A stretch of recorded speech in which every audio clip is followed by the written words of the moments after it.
चंडीगढ़, मोहाली, पंचकूला, जिंदगी यहां अच्छी है, लेकिन एक छोटी सी प्रॉब्लम है। लोग चलना कम कर देते हैं। पेनकिलर ले लिया, सीढ़ियां अवॉइड कर ली, वॉक कल से करेंगे। दर्द लाइफस्टाइल बन जाता है। क्या ये नॉर्मल है? आज नहीं, ट्रीटमेंट काफी एडवांस हो चुका है। रोबो आई रोबोटिक सर्जरी के साथ precision controlled, recovery fast, results predictable. जो लोग चलना अवॉइड कर रहे थे आज फ्रीली चल रहे हैं, बिना डर के, बिना दर्द के। सिर्फ ट्रीटमेंट नहीं, जिंदगी वापस मिलती है। With doctor Bhanu, it's not just surgery, it's getting your life back. Free robotic knee surgery, limited period.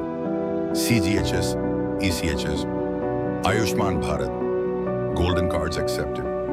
It's not your edge, it's your delay. Tri-City, ab rukna mat.